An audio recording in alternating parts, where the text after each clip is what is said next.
Hello everyone. In this video I'm going to show you kind of how you can use some vector graphics to create some effects in using GIMP.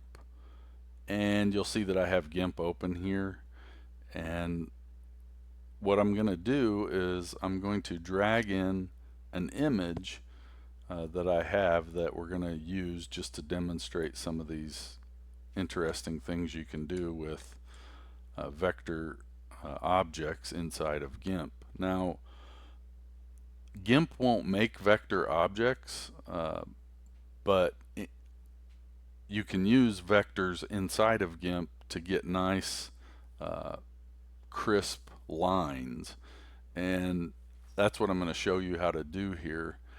In a previous video, we created a lock icon. It kind of looks something like, let me minimize this here. It looks like this, and we created this using Inkscape.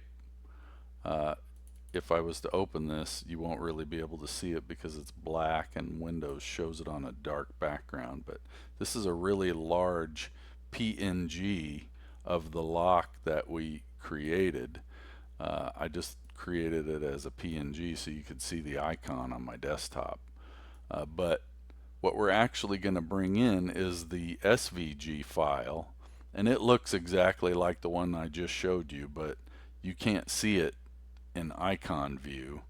And if I open it using a web browser, it's going to show it on a white background, which doesn't really give you a clear indication that the background is transparent. So this is the one we're going to use for the demonstration, and I'll just open back up the GIMP program here with our image that we're going to use. Now what I want to do is I'm just going to drag this lock SVG onto the image while it's open in GIMP, and you're going to see what happens here.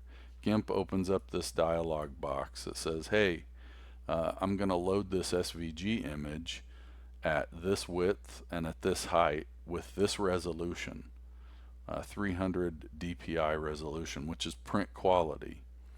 And we're going to make sure that, let's see, you don't really have to change any of these settings if yours match what mine are here.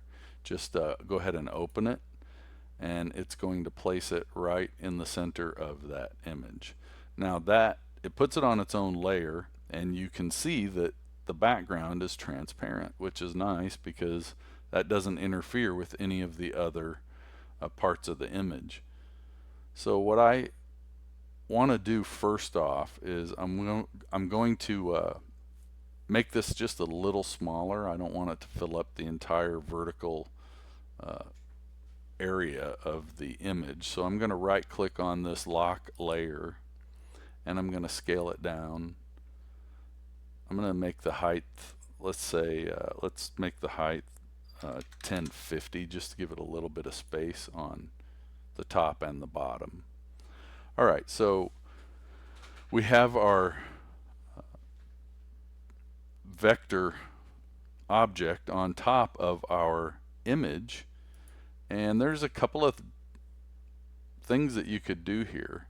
One of the nice things is anytime you have a layer that has transparency on it and then opaque pixels like we have here, you can just hold down the Alt key and click inside of that icon, and it will select all of the opaque pixels. Watch what happens when I hold down Alt and click it.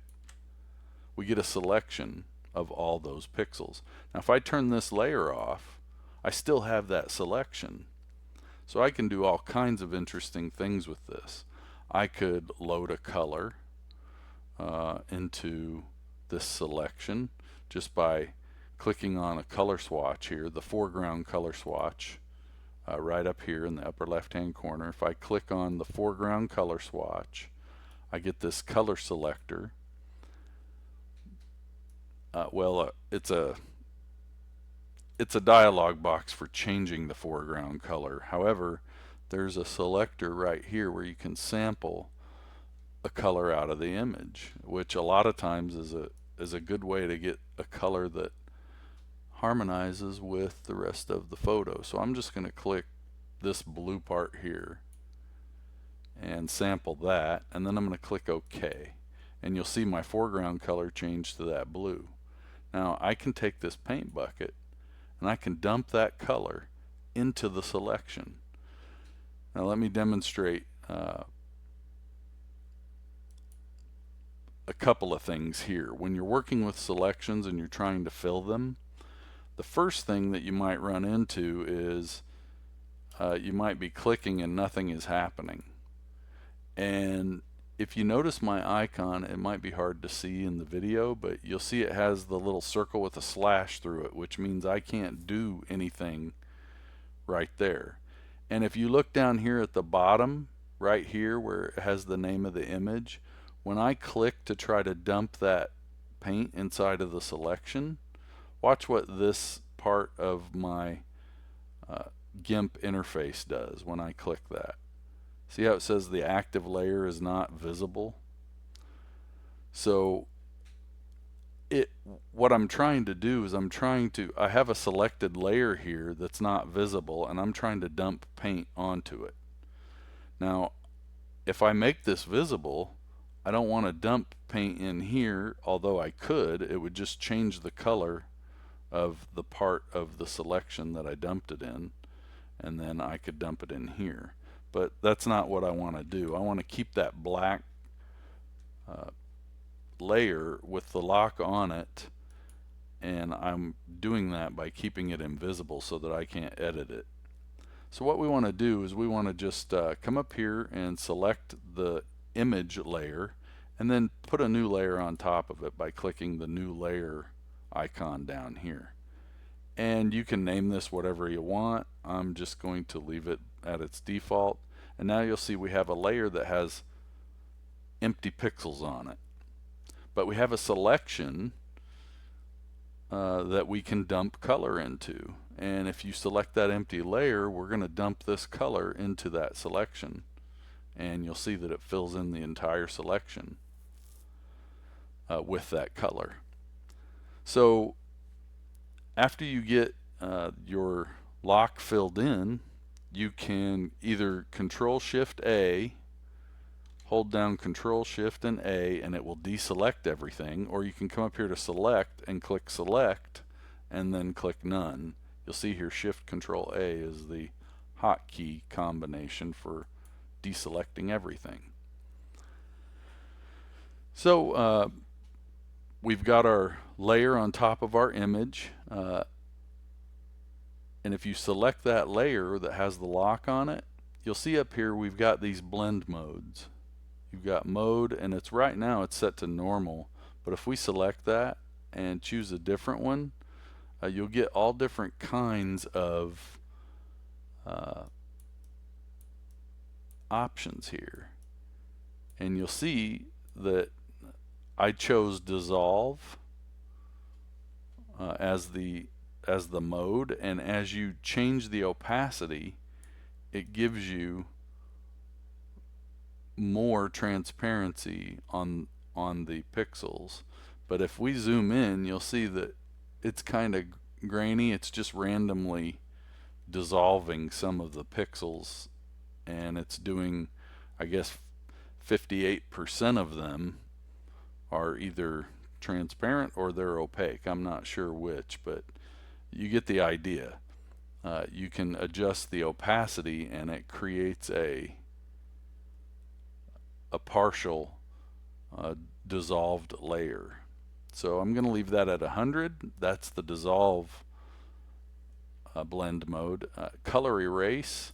Some of these things do very interesting things by making the colors on each of the layers interact in a certain way. So in order to get the results you're after, you may have to try some of these and just kind of mess around with them a little bit.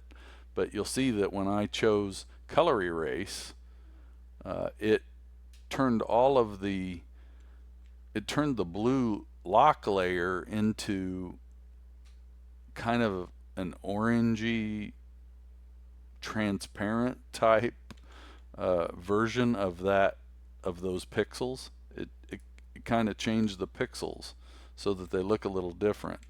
And that may be something that you're wanting. You can combine some of these blend modes just by stacking certain things. I'll show you what I mean. If you duplicate this layer and then you come up here and you change this one to say normal, and then you leave this one at color erase, now you have just a big empty. You've basically erased all of the color that was this color from the layer below it. So if I were to change this layer's color to something else, like let's just, I don't know, let's use green. I don't want to use the exact opposite, but select green, and then let's dump green into this layer that has the color erase on it.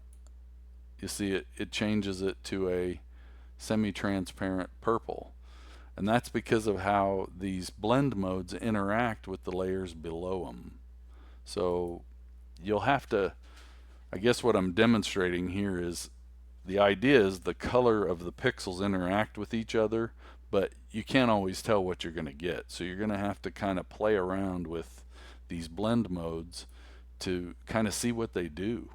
And when you get a result that you like, you'll find yourself using it for various things along the way. So I'm going to come back up here and let's go, we did color erase. Let's see, erase does basically what we just did with the color erase, only it assumes that you want to erase all of the color that's in the selection on that layer, or all of the pixels that are opaque in that layer.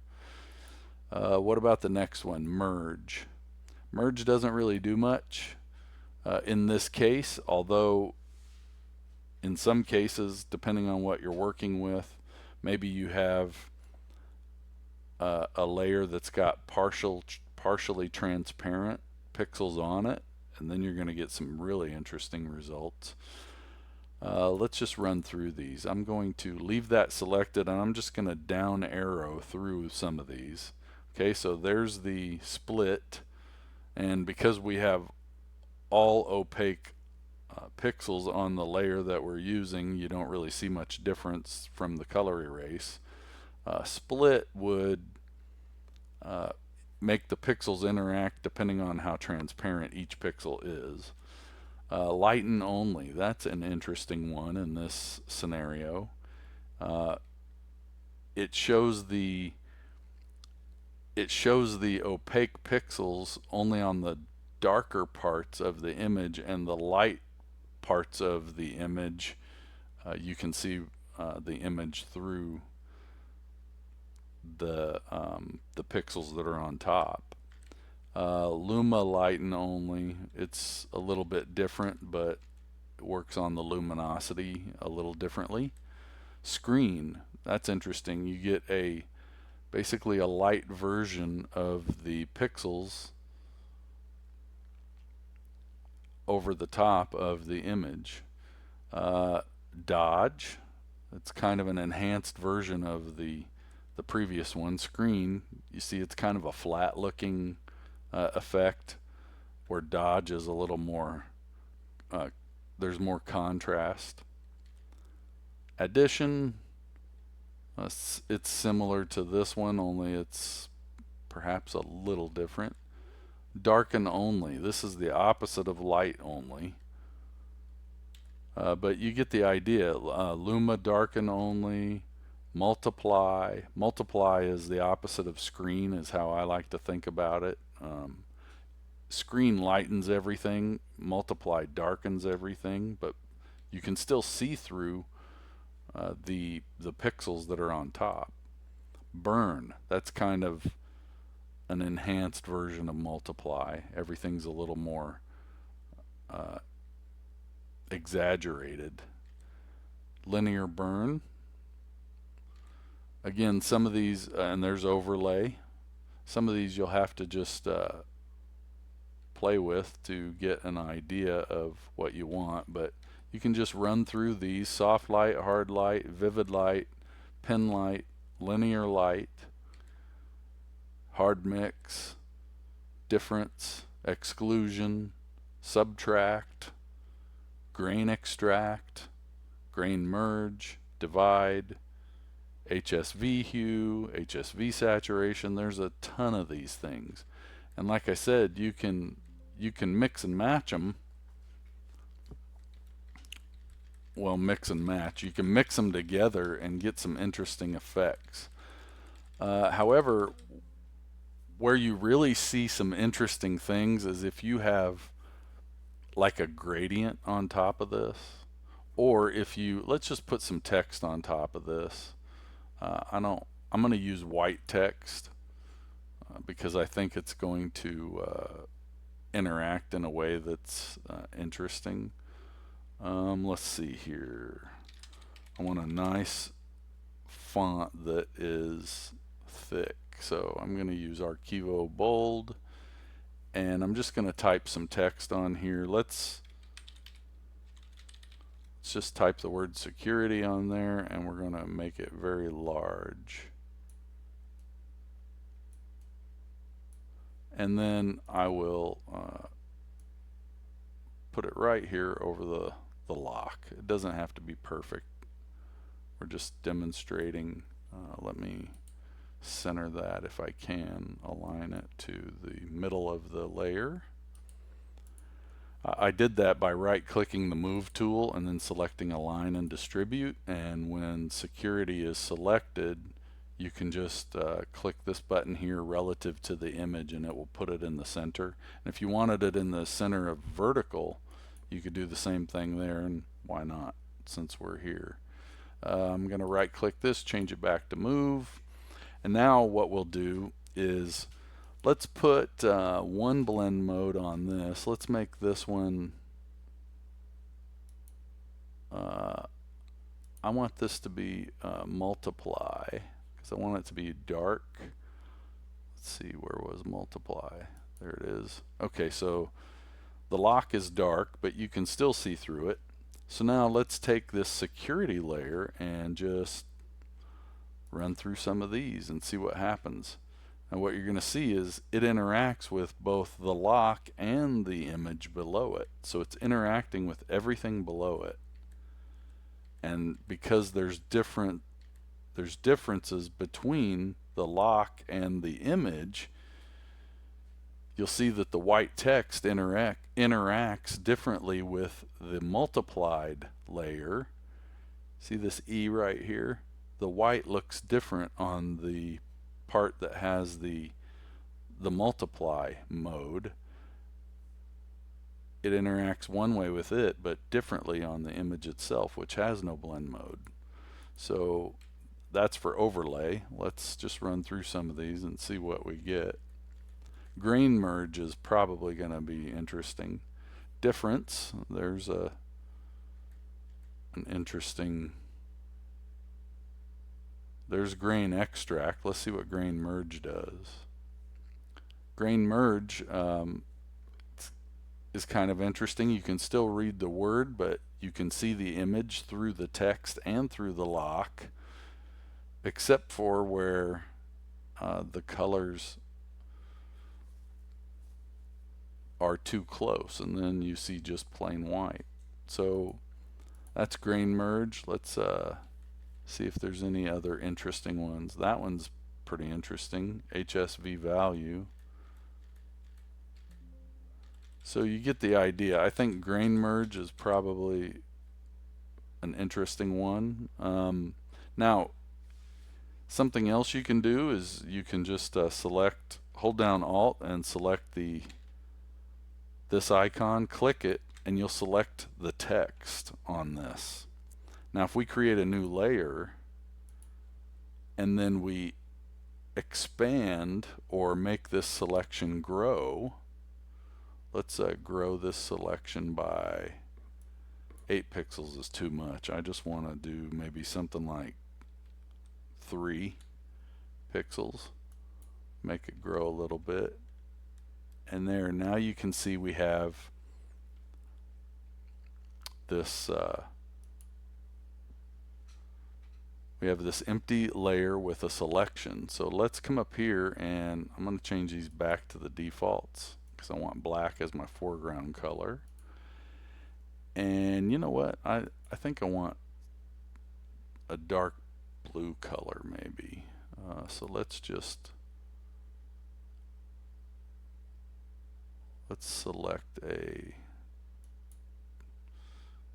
dark color from the image, and I'm just going to take the paint bucket and I'm going to dump that right into this layer, and it's going to cover up the text like that, but we're going to fix that.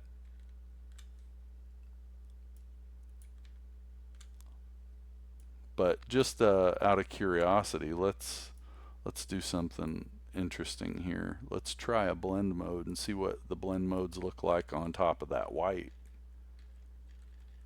They don't really look too different.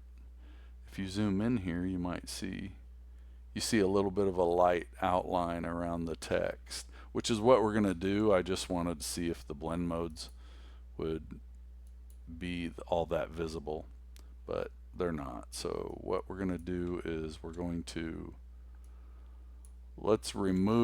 not remove, but shrink this selection back down to the size it was before by shrinking it by 3 pixels, because we grew it by 3 pixels. So let's shrink it by 3 pixels, and then I'm going to hit the delete key while I have that layer selected.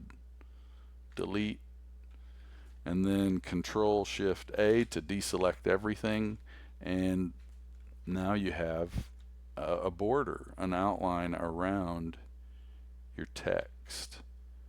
You could do the same thing around the lock. Just come down here to the lock and click Alt, or hold down Alt and click it, and now we have the lock selected. I'm going to grow this by the same amount. Grow by 3 pixels. Okay. This time I'm going to fill it with white on its own new layer. So I'm going to click a new layer, select OK, take white, the white paint bucket, and just dump it in there on top of that lock. Again, though, we don't want to cover up the other lock, or the lock pixels. What we want to do is just put that border around it. So I'm going to shrink this, shrink by 3 like we did before, and hit the delete key. And now we have, if I hold down Control Shift A, now you have the lock is a little more pronounced. I don't know if I like the white border on the lock to be so vivid. So let's just change the opacity on that, or let's see what we get when we change some blend modes.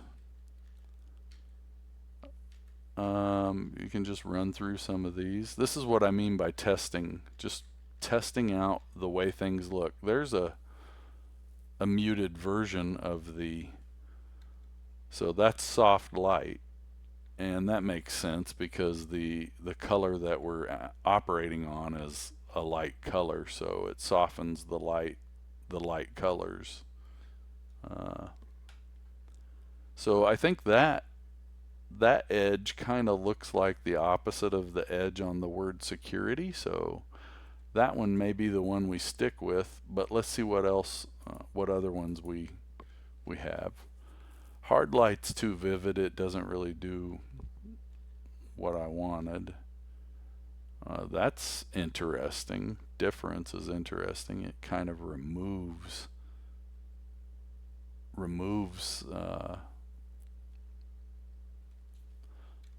that one might be more interesting than soft light because of the way it interacts with the image below.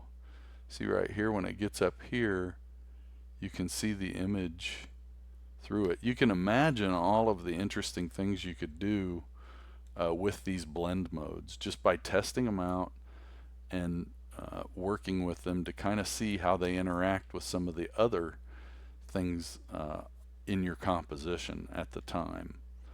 Ooh, that one's interesting too. Subtract. That gives us kind of a black uh, border. Some of these are,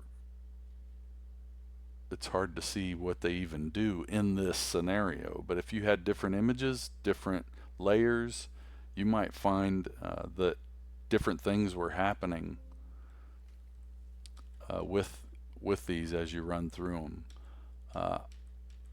I kind of I think I like either this one. Wait, that one's not too bad. Grain merge, grain extract.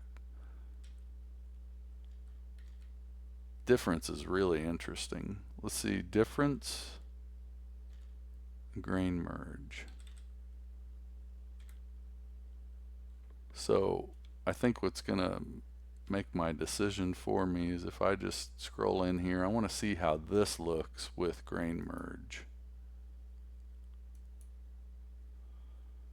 Yeah, I kind of like that better, except, well, yeah, up here. I like how this interacts with the image. But I think soft light softened the white pixels a little bit better.